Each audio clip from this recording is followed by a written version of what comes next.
Sentimental FX update for the 8th of February. We'll start with Bitcoin because it's a bit different. There's your monthly pivot entry point down here at 33858. There's your monthly resistance 1.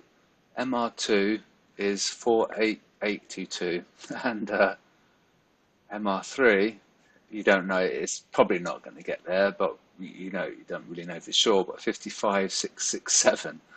Because we're above MR1, we have to target MR2, and if we're below MR1, we'll target the pivot, and if we're below the pivot, we'll target the support. So yeah, there's quite a strong trend line there, and your moving average is strong on all time frames, apart from the 1 minute chart, but that's even fluctuating to buy. S&P chart, where are we? So let's have a look. There's your MR1 3825. There's your MR2 at 3951. There's the prior high, and obviously we cracked above that. Everything's looking bullish. Moving average is ascending, and the technicals here are suggesting upside, stochastic strong, and the sentiment is indicating risk on because the retail guys have sold it, and you can kind of understand why they did, because it's all-time high. If something's at an all-time high, it can only come down in their logic, but it's silly because you can't measure things in that sort of sense, where you put like a container almost by using words like overextended, but that's just like a word. So if you put like a label on something, then you've sort of limited the potential. So it's not really overextended. It's just going to continue, and it's going to punish those guys who are short. So it looks like it's overextended, but I mean, look at the prior years. Look after when they started printing the money in Bernanke's time. Have to go back all that time, and so here you'd say, oh, it's overextended. Right, because you're looking at that. That's where your mind is when you were trading in that period of time, and you think, oh, this is definitely the top because you're used to this, and now you think this is the top because you're used to that, and so it will continue. So it doesn't calculate the weekly very well, but that's just an example. People box themselves into like a frame of reference by saying overextended and and things like that, but it's not. You want to sort of think outside the box a bit, and that's how people lose money, because they're trying to call the top.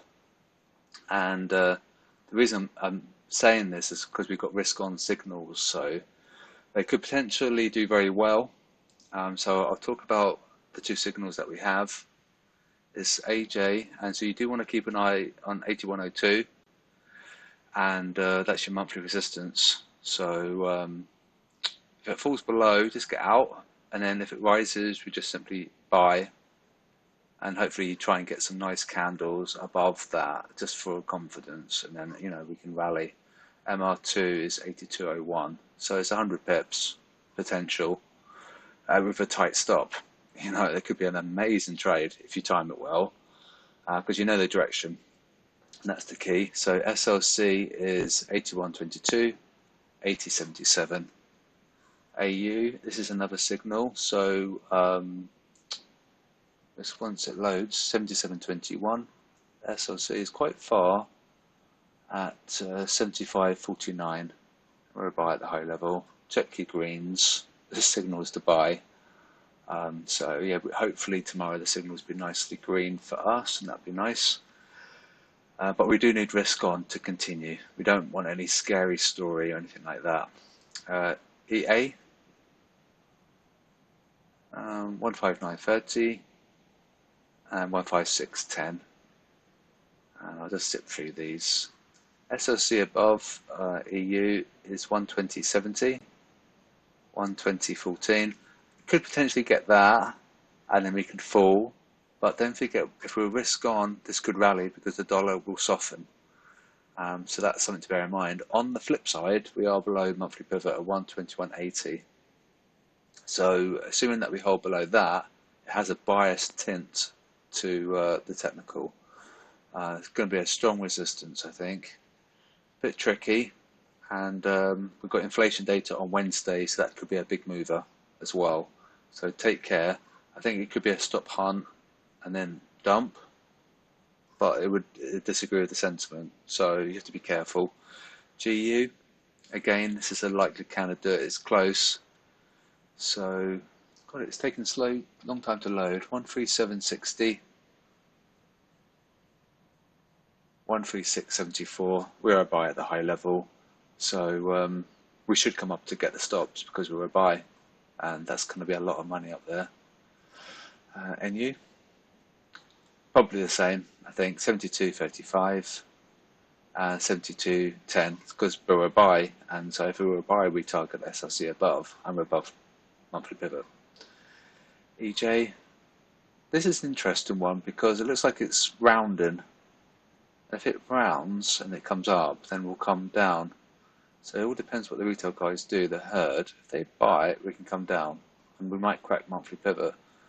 So might be an interesting one to trade. If that continues to come up, this could be a good short.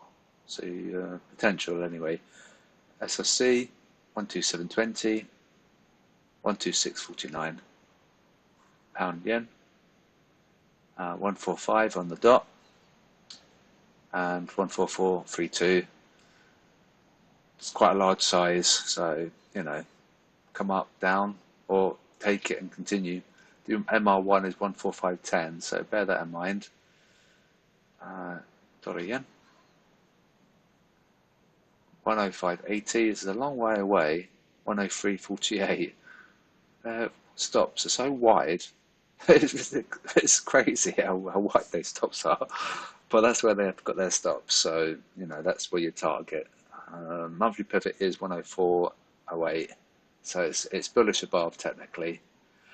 Dollar CAD, there's a monthly pivot 127.49, and we are below, and we are a sell at the high level. Very choppy on the dynamic. It's pretty horrible. Technical signals is weak, and you want to keep an eye on oil as well for this one. Strong oil is going to help CAD. So dollar Swiss 90.50, 89.75. Signals to say to sell, and it's looking quite bearish in the stochastics as well. Gold, this was the largest mover on our bubbles, and that's the reason for it. Where did they sell?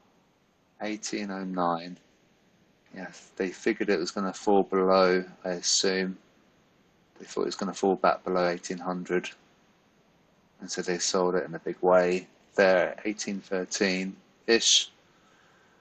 The action pushed price up, and so we came up a long way. It's a big move. SLC is 1841, and SLC below is 1827.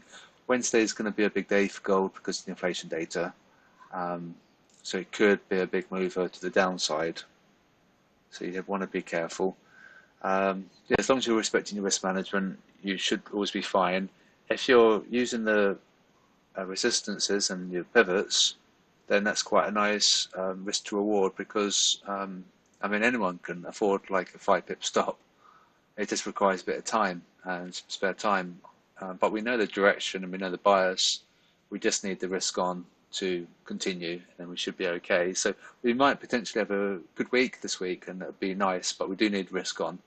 So hope you have a good evening, and I'll speak to you guys tomorrow. So have a good one.